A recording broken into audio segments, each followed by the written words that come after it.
Subscribe to our YouTube channel and press the bell icon to get the latest updates. I'm with Vinay Sitapati, historian, political scientist, currently teaching at Ashoka University. Mr. Sitapati, welcome to The Print. Thank you very much, Jyoti. So today we are talking in connection with your book, Jugal Bandi. I see a really nice big poster next to you, wherever you are right now, not in Delhi or in Haryana, but somewhere in Maharashtra. Good, the Sitapatis, I assume, come from Maharashtra. But this book that you've written, Vinay, about Atal Bihari Vajpayee and L.K. Advani, called Jugal Bandi, perhaps two of India's best known politicians, political people, observers of the political scene, one of whom, unfortunately, Mr. Vajpayee, who's passed away. Mr. Advani, of course, still going strong, although much more of a recluse today, over 90 years old, still living in Delhi. But as you wrote this book, tell me, what is it that at the end of this book that you put through? What is it that are your deciding thoughts? Well, Jyoti, I think the primary one is is why the BJP wins, right? That's I look at 100, and the first answer is you can't just understand Narendra Modi, in the last 6 years and then figure out why BJP wins. There's a 100-year story. It's taken 100 years to create Narendra Modi. The RSS was founded in 1925. The first Hindu party, the Hindu Mahasabha, becomes a political party at a national level in the 1920s. And V.D. Savarkar writes his famous essay on Hindutva again in the 1920s. So that's really the creation of Hindu nationalism. So point one, to understand India today, to understand the new idea of India today, you have to go back 100 years, right? Point two, the heart of the BJP is teamwork. That's why they succeed, right? Jyoti, just consider, the facts of the previous 1 year. In Rajasthan, Sachin Pilot rebelled against the Congress, almost left, right? And everybody was wondering into how many pieces the Congress would split. Everybody knew that Vasundhara Raje Scindia was unhappy with Modi. It's not that they like each other, but nobody even remotely considered the fact that Scindia would quit along with her loyalist MLA, right? Think about Maharashtra late last year, which is you had four parties, Shiv Sena, NCP, Congress, and BJP. And any combination of that could have formed a majority. And the NCP, Shiv Sena, and Congress were correctly worried about being poached by the BJP. Nobody even for a second imagined that the BJP would split. The BJP does not split. I think the last time it did it was in 1995 when Shankar Singh Waghela took his rebel MLAs to Khajuraho. And that caused such a seismic shift in the BJP that, Advani basically announced soon after that Vajpayee as prime ministerial candidate. He couldn't handle it. And it set in motion a sequence of events through which Narendra Modi is first ejected from Gujarat and then finally comes back as a unifying figure in 2001.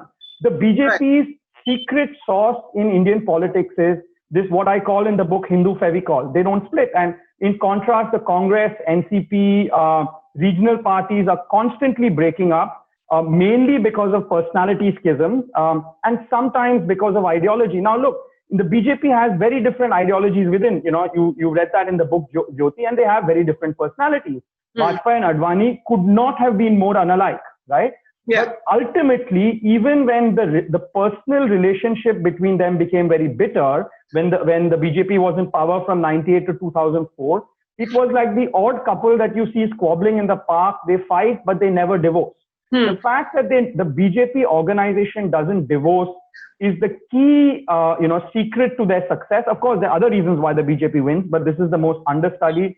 And the book points to why. Why do they have this secret potion and no other organizational form has it? And Jyoti, think about it. It's not just a political problem.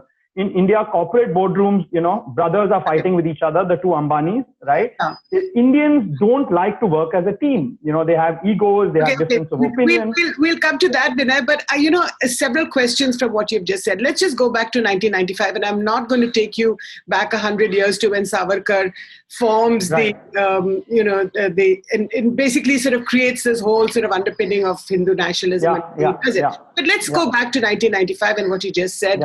the Gujarat leader, Shankar Singh Waghela, rebels against the party and carries a lot of MLAs with him.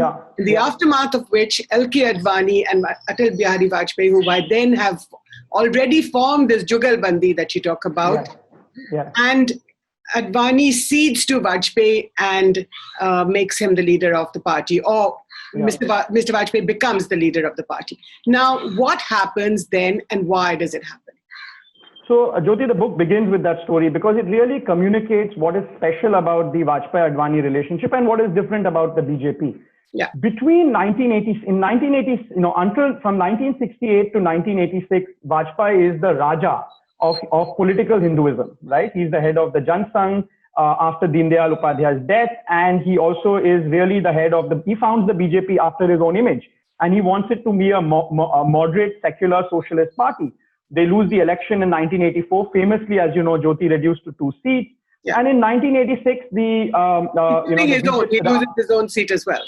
Yes, he loses his own seat in Gwalior, and it takes about a year. But by 1986, the RSS has told Vajpayee, you have to step down. They force him to step down. Advani becomes the president of the party in 1986 and controls the BJP completely from 1986 to 1995. During this period, nobody visits Vajpayee, right? He's licking his wounds, but he doesn't divorce. He doesn't leave. He stays with the BJP, right? He's very unhappy with the BJP adopting the Ayodhya movement. He's unhappy with his best friend Advani standing on top of the Rath Yatra, but he still doesn't leave the party. He's licking his wounds, right? But by 1995, the Babri Masjid has been demolished, and Advani, who is back as president, realizes that he is a polarizing figure. The BJP is not going to get a majority in parliament. The elections are scheduled in a few months. And he realizes that, look, he's a polarizing figure. You need a unifying figure like Vajpayee for the BJP to have a shot as prime minister. And look, he was right. The allies, Trinamool Congress, Jayalalitha, etc., wouldn't have accepted Advani. How does Vajpayee become? But how does Vajpayee become this unifying sort of a figure? He is a Swayamsevak. He starts political career in the RSS. And then, of course, he evolves, shall we say. But how does this happen? Give us a flavor. Jyoti, I think there are two influences of that. One is Parliament and Nehru, right? People think that because he's a Nehruvian, he was in love with Nehru and he was really a congressman from within. His longtime enemy, Balraj Madhok, when Vajpayee finally becomes prime minister, he says another congressman has become prime minister, right? I don't think that's true. Vajpayee, at the age of 34, becomes a parliamentarian, an MP in 1954, I think. And in 1957. In 1954, he loses the election. 57, he becomes an MP and is in parliament from 1957, more or less, as Rajya Sabha or Lok Sabha, all the way to almost 2007, 2008, right? And he loves parliament. And he, in parliament, is able to recognize that actually India is a pretty diverse political space. And especially during much of the time he's in parliament, there's a Nehruvian consensus in Central Hall. And he has to play by that. In contrast, Modi and Amit Shah have never worked in Delhi, have never entered parliament until Narendra Modi becomes prime minister in 2014. They don't have a sense of these diverse political parties. They've just, all they know is the Gujarat legislature. So I think that's reason one. So what is this Nehruvian consensus? I think the Nehruvian consensus, roughly from 1947, but really even before that, because the Congress was the principal party of the national movement, up until 1991 was the following. One, there was a deep suspicion that the majority religion, Hinduism, should not become the religion of the state. I wouldn't want to say Nehru is anti-Hindu, that's unfair. But there was no worry for Nehru that India would become a Muslim state after 1947. But he was worried that it would become a Hindu state, and the state directly intervenes in Hinduism. And the BJP, as you know, has used this issue constantly, of the Supreme Court constantly intervening in changing the essential practices of Hinduism, of laws, where you couldn't have customary religious practices when it came to Hinduism, but Islam, etc., etc. Second, a deep belief, the Nehruvian vision of the state intervening in society, right? The economy through laws, etc., etc. So I think that's the second feature, right? And I would say a third feature is a belief in constitutional protocols, right? That even an opposition leader should be treated with respect, right? Even if it's your own chief minister, you should be treated with respect. So I think these are the three pillars, right? And Vajpayee abides by that. I think so, but Vajpayee advised by that not because it's Nehru's vision, it's because it's the parliament's vision. Nehru represented the consensus of the Indian parliament from 1950, 60, 70 and 80, right? So the Nehruvian, even all the other opposition leaders were broadly agreed with these three things. Maybe Rajaji disagreed on the economic question, but otherwise the Nehruvian consensus was accepted and Vajpayee was schooled in that consensus. Deen Dayal Upadhyay also acknowledges and recognizes that, which is why he constantly encourages Vajpayee to stand for elections and in fact pushes him into parliament. Yes, and Vajpayee is a great speaker. It's a skill he inherits from his father, right? And Vajpayee has this ability, Jyoti, I listened to a lot of his speeches. I read everything he wrote. If you are left wing and you read it, you'll say, this guy is with me. If you are right wing and you read it, you say, this guy is with me. It's remarkable, right? Advani just doesn't have that meter. So I think that reason one, Jyoti, or influence one for why Vajpayee was quote unquote such a moderate or portrayed himself as a parliamentarian. And reason two, as I talk in the book, is his longtime companion, Rajkumari Kaul, right? She was the second cousin of Indira Gandhi.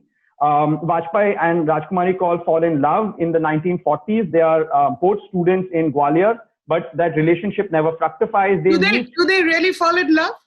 Oh yeah, for sure, right? Now, offline, I'll reveal my sources, Jyoti. I think you can suspect who they are, but online, I don't want to say it. And they fall, but they're 16, 17-year-olds. It doesn't, go anywhere in 1941, right? But then when they meet again in 1957, Rajkumari Kaul is married to a philosophy professor in Ramjas College. And, the handsome Vajpayee has just become an MP, right? And they meet again, and then the two families become one, right? And Rajkumari Kaul was an intellectual influence on Vajpayee. She was a liberal. Her husband was a philosophy professor. She was, for crying out loud, a Nehru in the sense that, but it came from Nehru's wife, her lineage. And, for example, Rajkumari Kaul had very strong views against the Babri Masjid demolition, right? So if you want to understand Vajpayee, the quote unquote liberal, right, you have to recognize these two influences, the influence of parliament. And Vajpayee just loved speaking in parliament. He didn't care who ran the BJP, right? But he cared who spoke for the BJP in parliament, right? And so second, the liberalizing intellectual influence of Rajkumari Kaul. So I said on Rajkumari Kaul, you said that she was against the demolition of the Babri Masjid. Do you think that Vajpayee was influenced by that significantly? 100%. But look, the influence had already taken place, right? From 1983 itself, the Ayodhya movement is created in 1983. By the way, the politicians who supported it were not the BJP, they were the Congress. There were two congressmen on stage, for crying out loud, Dawdayal Khanna and Gulzari Lal Nanda, right? And right from then, Vajpayee's instinct is religion and politics should not mix, right? And certainly religious figures and political figures should not be sharing the same platform. So the influence had already taken place, right? And Vajpayee's instincts, by the early 90s were, very much against the Ayodhya movement. But Jyoti, I'm an independent scholar, so I'm also critical of Vajpayee that, ultimately Vajpayee refused to leave the party over the issue. And then he turned, he turned 180 degrees. He then began to defend his party, right? And that's exactly the same thing I point out later, that he wanted to sack Narendra Modi in 2002 after the Gujarat riots. But when the party opposed him, he not just deferred to the party, but gave what I would call his most anti-Muslim speech immediately after. Right? So Vajpayee is a complex figure. I don't want to just portray him as the right man in the wrong party, right? Which is the way, people portrayed him. He was very much a very crafty politician, but he definitely had parliamentary instincts. So he, in a sense, while he has all these principles of secularism and he believes that India is a diverse nation, but when push comes to shove, like in the aftermath of the Gujarat riots, when he tells Narendra Modi to live up to the Raj Dharma of a chief minister, he never really pushes that envelope. Well, he did push the envelope, Jyoti, in the sense he gave, as I have a chapter in the book where he gives pretty clear instructions to Advani that I want Modi to tender his resignation, right? Yeah, but it doesn't really happen, or then that's overwhelmed by other voices. So then he doesn't really ever stand up. That's right. So, but he stands up, but he loses, The party says no, right? And he is always worried that he was, as you know, famously in, I think, 1997 or 8, Govindacharya calls him a mask, a mukhota, right? That's not true, right? But Vajpayee was always insecure about that the party would simply move to his right, right? So he tried, to be fair to him, right? But when he lost, he didn't resign as prime minister. He tries again, by the way, I provide evidence for that. In 2004, once again, when he loses the national elections, he tries to get Modi to resign. And once again, the party says no, right? So ultimately, he was a Hindu nationalist. Ultimately, he was a team player. And where does that leave Advani? Tell us a little bit about this Narendra Modi meeting after the 2002 riots, when Vajpayee sort of famously pushes Narendra Modi either to sort of do the right thing by all the citizens of Gujarat. Advani comes across as a fairly sympathetic figure in the book, as you've read, right? Yeah. Because he's loyal, right? And I think that, look, he's a crafty politician. He knows which side the butter is, of the bread, the butter is there. But nonetheless, he is not driven just by his personal ego, right? He believes this idea of Hindu teamwork. And unlike Vajpayee, Advani spends a lot of time with the cadre. He meets party men. He speaks to people at the grassroots level. Vajpayee was not a grassroots politician in that sense, right?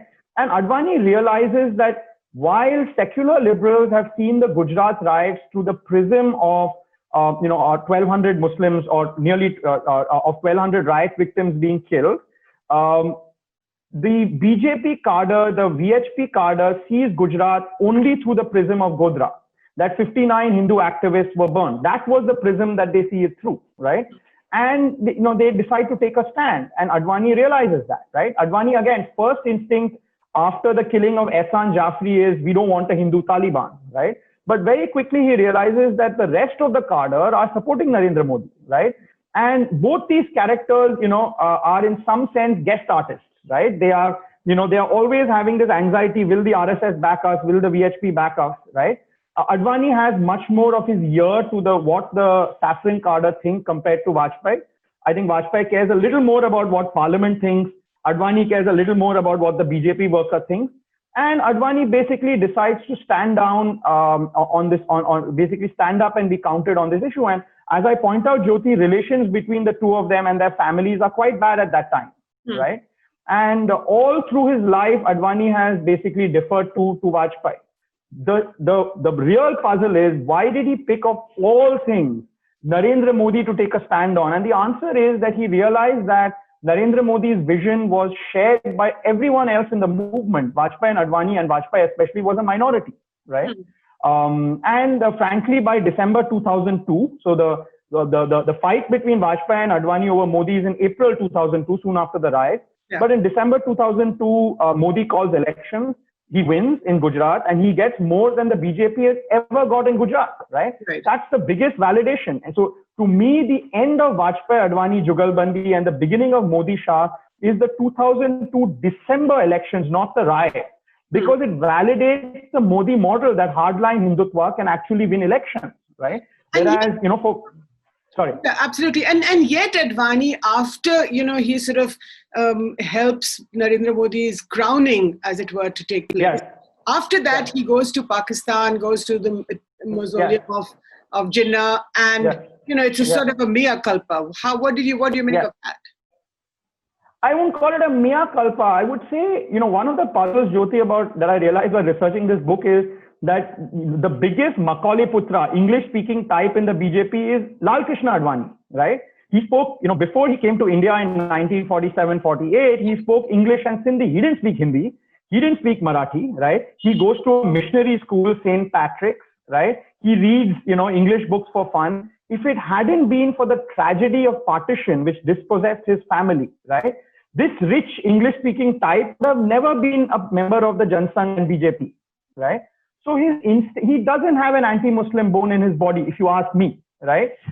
In that sense, he doesn't have an anti-Muslim. No, 1 second. I don't think so. I think if it hadn't been for the cut. Yeah, go ahead. I don't think so. Like, to give you an example, this is provocative, right?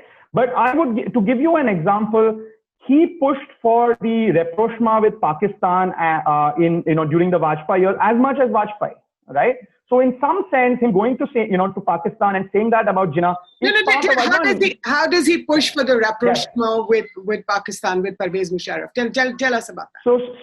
So step one, Jyoti, is that I have a whole chapter on that called Oh Pakistan, saying no prime minister did as much to push friendly relations with Pakistan as Vajpayee, despite repeatedly being rebuffed, right? He goes to Lahore, there's Kargil. Nonetheless, he reaches out, he gives a hand of friendship speech in Kashmir. He does that repeatedly. And I show that even though the VHP is very unhappy with this and they try to get Advani to intercede, he doesn't do that because his own instinct, right, is that it's to bury the ghosts of his own partition. You have to understand Advani as a very complex figure. Here's a rich man. He had, his family had a game room, a room just for games in his house. They had a horse-drawn carriage in Karachi, right? And overnight, they're reduced to penury, absolute penury because of the split of India's sacred geography, right? And all his life, he's trying to connect India whole again. In his mind, Sindh should be part of India, right? He is, I wouldn't call him a practicing Sikh, but, certainly there are Sikh rituals that happen in his house, right? He is a sign of syncretic India. He's not a Gangetic Brahmin, right? I point out how, on the other hand, his stepping on the Rath Yatra was 100% political opportunism, right? And was sequenced a few months after the Mandal announcement because they were very terrified that the Mandal Commission report would split upper caste and backward caste Hindus, right? So I would say that Advani's greatest sin, and I think it's a serious sin, is naked political opportunism, right? Opportunism not for him, but for the movement, right? Rather than a quote-unquote communal mindset. Look, I know this is revisionist, right? And, I can't peek into the soul of the man. But my instinct tells me about him. I mean, he has Muslim friends. His mother used to go to a dargah and worship in Sindh because it's a syncretic world, right? He is a political opportunist. And the Rath Yatra was straight up political opportunism, straight up, right? But I would stand by that controversial statement that I don't think he is a communal mindset in that sense. And that's surprising because I feel that Vajpayee gets a free pass by many liberals, while Advani, and I think that, if anything, I would blame Advani a little less from the conventional view, and I would blame Vajpayee a little more, As you correctly said, he didn't stand up and sack Modi in 2002, right? Even though he opposed the Rath Yatra, ultimately after Babri Masjid, he played the role of a defense lawyer of the BJP in parliament, right? They were both actors, Jyoti. So Advani uses the Rath Yatra or the movement or the Ram Janmabhoomi movement as a political opportunity to consolidate his party. But inside of him, and even though you're not looking into his soul, inside of him he doesn't have anti-Muslim bone. And you're offering as proof the Agra summit when Parvez Musharraf is invited to come to India. Now, tell us. I also, sorry to interrupt, Jyoti. If you look at his speeches on the Rath Yatra, he doesn't say anything against Muslims, right? So he's like, he's playing a role that he's a bit uncomfortable with, right? And Jyoti, I'm sure you have many journalistic friends who even covered the Rath Yatra at that period. The kind of groundswell of support for that Rath Yatra, nobody imagined, nobody, including Advani, right? Advani could have used that, right, to really push for violence in India, right? But he backed down from the brink, And I quote a statement by Amit Shah in the book, which you've read, in which he says that the difference between him and his Jugalbandi, Modi and him, versus Vajpayee Advani is that they were never fully comfortable flying the Hindutva flag. They were always a little uncomfortable, right? Whereas Advani and Modi don't have any hesitations whatsoever to fly the Hindutva flag. There is a difference between these two. No, Advani and Modi have no hesitation in flying the Hindutva. No. Modi and Amit Shah versus the old Jugalbandi of Vajpayee and Advani. Right. And I would include, I would say that in the aftermath of the Rath Yatra, Advani could have even polarized society even more, right? Given that the Rath Yatra was opportunism, there's no question about it. He could have polarized society a lot more, right? And the Hindu society has been really, really polarized by them for a lot of reasons, not just the role of the RSS VHP, but upper caste anxiety against conversions, against reservations, and the worry of Khalistan. So there was a lot of both ground up as well as activated Hindu anxiety. And I think history will judge that Advani stepped back from the brink, So And then once again, this is, sorry. So what happens on December 6, 1992? You also say in the book that Advani and then Prime Minister Narasimha Rao had 3 secret meetings, and each of them assured each other that no, the masjid is not going to be pulled down. And yet it happened. I mean, if Advani was so close, and if he had his ear to the ground and so close to the cadre, he surely knew that the cadre was preparing to pull it down. Yeah, I think you're right. And, I would disagree with the trial court judgment that just came out, in the sense there was a conspiracy. There was no crime. But I do feel that Narasimha Rao, who is my subject of my previous biography, I think wanted revenge by charge sheeting all the people he did, right? When it came, or he arrested Advani, as you know. The evidence against Advani or Vajpayee or Murli Manohar Joshi is a little more circumstantial, right?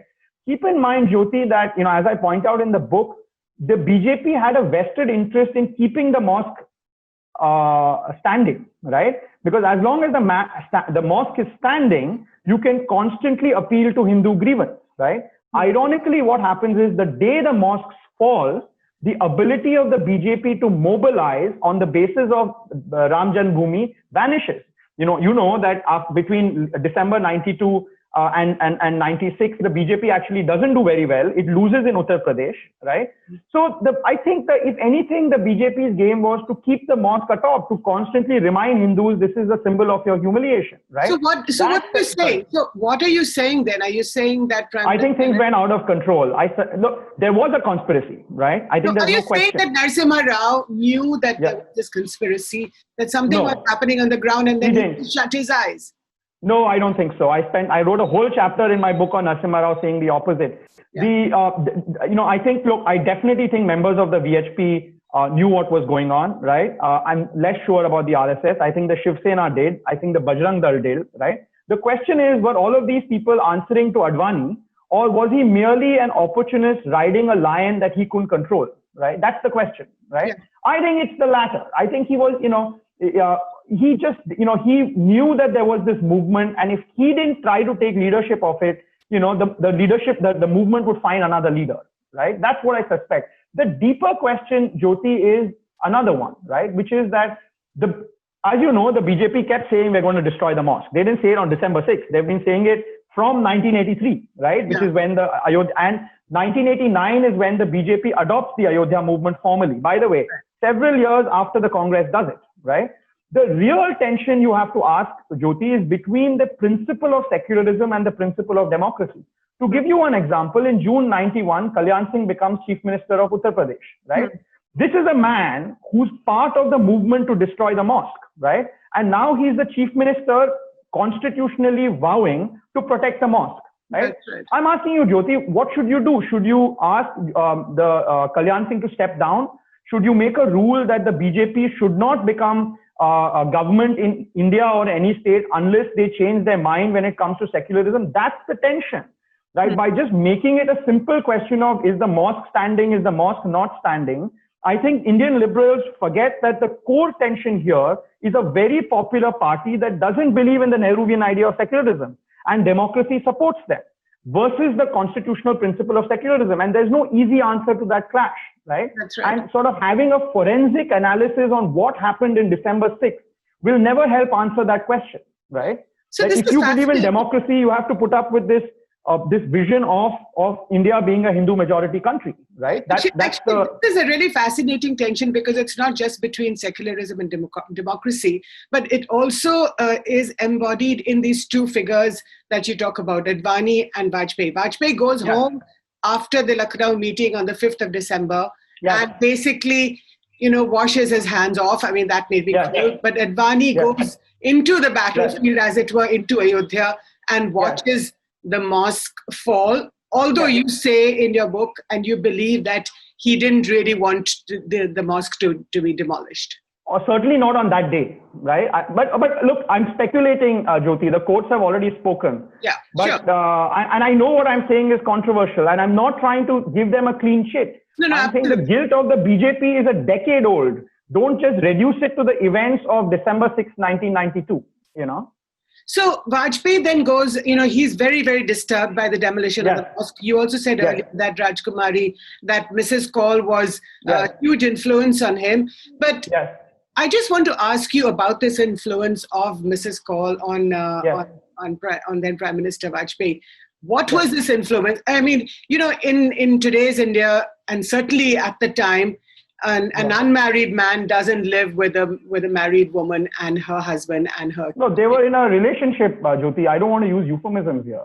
They were in a relationship, right? And I think we should. Why if the family didn't have a problem, why are we being prudes having a problem with it? No. And Exactly. But the question is this, Jyoti, that it's not just a salacious thing. She was an intellectual equal. She was an intellectual sparring partner. I really think contemporary India should give Rajkumari Kaul a lot more respect. I think words like mistress are just wrong. The question is, she was his intellectual equal. She shaped him, right? They had, I've interviewed people who've seen them having long discussions, right? And in some sense, she socialized Atal Bihari Vajpayee. And I think that, she plays a enormous political role in 20th century India. And I don't think we should hide it under the carpet, right? More power to them both, I would imagine, that 100%. That they had courage to have this open relationship. But my question really is, I mean, theirs was their own, but my question is about the party.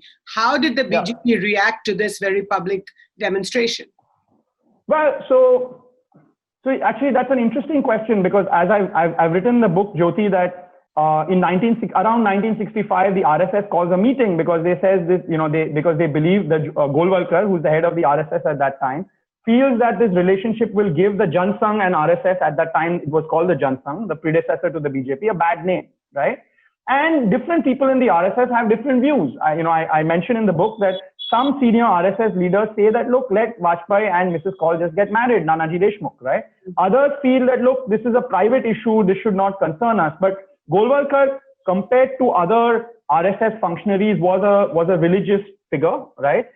He believed in God, he was religious, and this was unacceptable to him. So he told Vajpayee to break the relationship. And to his credit, Vajpayee refused, right? And I think that Mrs. Kaul, wherever she is, will be having the last laugh, because when Mrs. Kaul passed away some years ago, senior RSS figures came for her funeral, right? And when Vajpayee died in 2018, it was not just a woman, but Mrs. Kaul's daughter who lit his funeral pyre, right?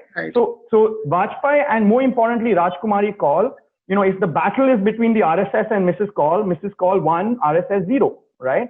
And I think that's remarkable. I mean, yes, I think many of Vajpayee's opponents in the party, within the party, whether it was Subramaniam Swamy or Balraj Madhok or Govindacharya, they brought these issues up, right?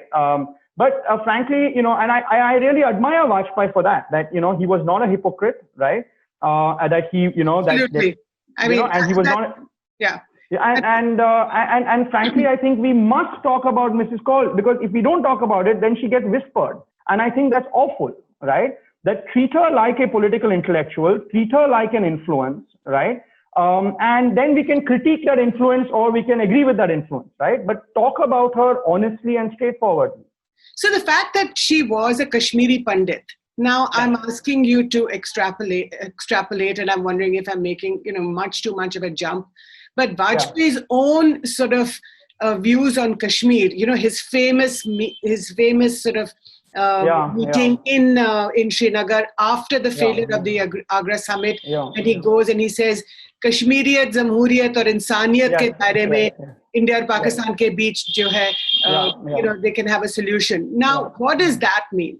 Because that's sort of contrary to every principle of the BJP, which as it has. Well, Jyoti, that's a good question. That is Vajpayee's reach out on Kashmir because Mrs. Kaul was a Kashmiri Pandit. I wish I had spoken to you while researching the book, because I didn't consider. No, I don't know myself, but I'm just asking. Well, I didn't even consider that. Like, sometimes as a researcher, you have to have a hypothesis to hunt, right? And I didn't consider that hypothesis. But at least the argument I give that Vajpayee was the most I don't want to say pro-Pakistan prime minister, because that has a connotation in India, but he did the most for better relations with Pakistan that any prime minister has done in India, including Nehru. I think is the way I explained it was simply that he wanted these ghosts of the BJP to finally go away, right? What are these ghosts? What are these ghosts of the BJP? Oh, the ghost of the BJP is the partition of India and the division of India's sacred geography. That is the core ghost, right? And also, every self-respecting Punjabi, sorry to interrupt you, Vinay, but every self-respecting Punjabi like me and my family, we all need to exercise these ghosts of partition. But what is different between, the Punjabi ghost, and I'm not talking about Madan Lal Pawa, who attempted to assassinate Mahatma Gandhi, and the BJP? There is a huge difference. Yes. Well, it's an idea. The trauma of partition era Punjabis is personal. The trauma of Hindu nationalism is ideological and even religious, right? As we know, every time you have a debate, Jyoti, about what is Hinduism, there's always a debate about, is there a Hindu group consciousness, right? That do Hindus think of themselves as Hindus, and when did that begin, right?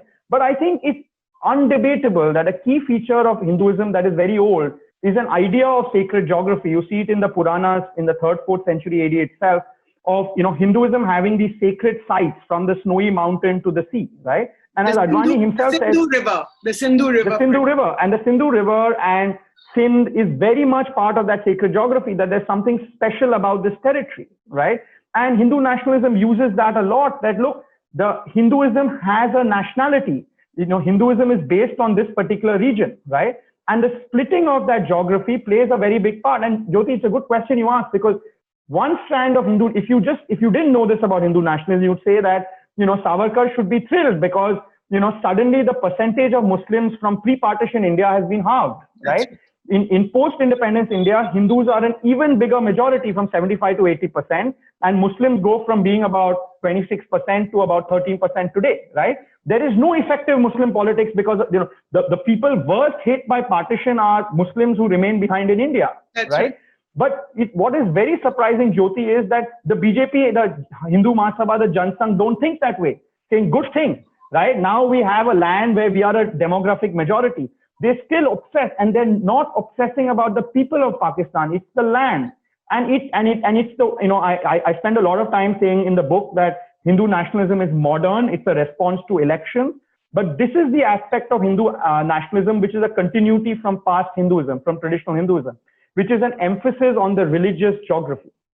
So both Atal Bihari Vajpayee was, you said he was the most sort of pro-Pakistan or Indian Prime Minister. Let's not use that sentence in these times. Fair enough, but he was more sort of open towards understanding what the Pakistanis felt. But what do you mean by that?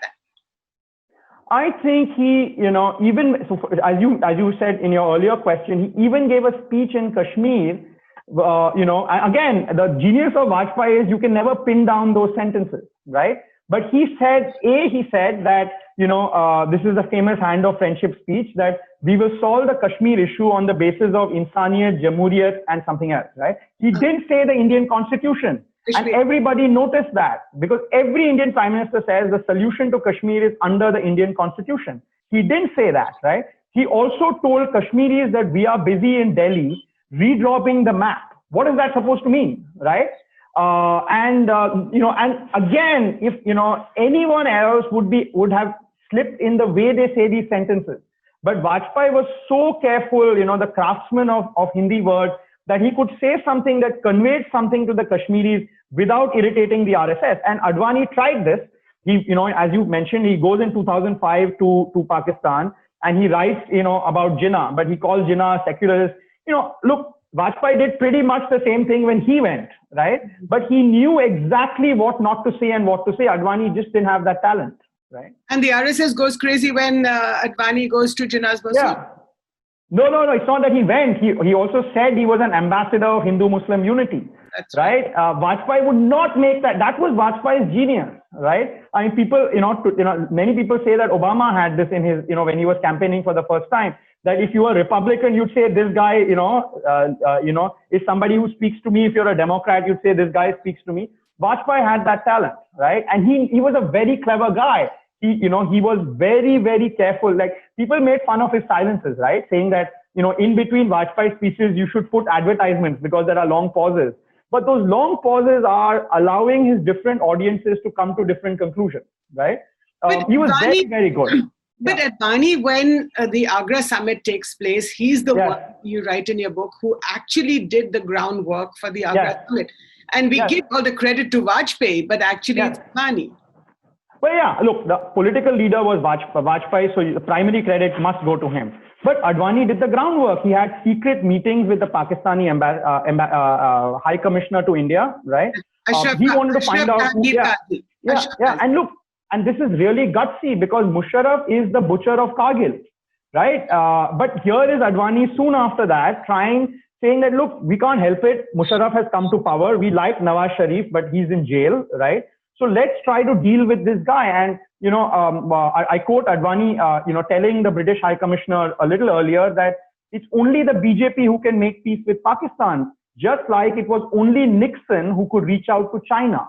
So it's only a right-wing government in India. It's only a nationalist government in India that could make peace with Pakistan, right? Because if a Congress government made it, it would be attacked by the BJP, right?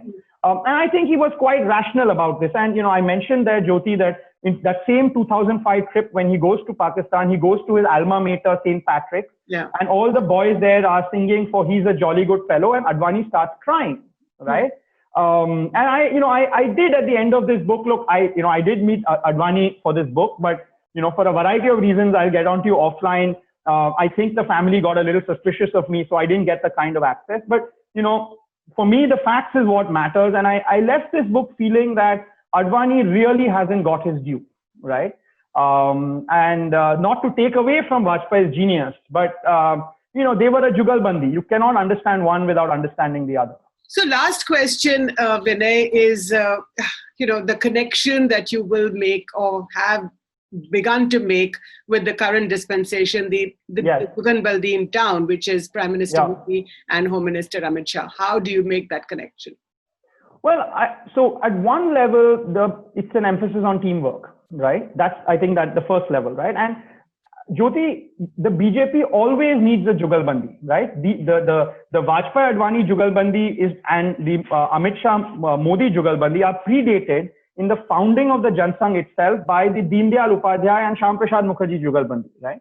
Because unlike other political parties in India, the BJP is both a movement as well as a governing ideology. So you need somebody to manage parliament and government, somebody to manage the cadre. This has always been the nature of the BJP, right? That said, I do think there are some differences between Amit Shah and Modi on one hand and Vajpayee-Advani. One is Advani and Vajpayee were very, very different. They looked at life in different ways, right? My sense is that Modi and Amit Shah are cut from similar cloth. They're actually quite similar, right? The second is that, and this is again, these are also just speculations, right? Is that Vajpayee was very happy for 10 years to serve under Advani, even though he had been Advani's boss, right? Yeah. I leave it to you and the viewers to ask the question, is it even conceivable that one day Modi will serve under Amit Shah, right? If that happens, then I would say that both the Jugalbandis are truly similar. Well, I suppose we'll leave it for your third book to answer that question. Vinay Sitapati, thank you so much for your time, for speaking to the print. And we hope we will have many such similar conversations with you in the future. Thanks, Jyoti. Thanks a lot.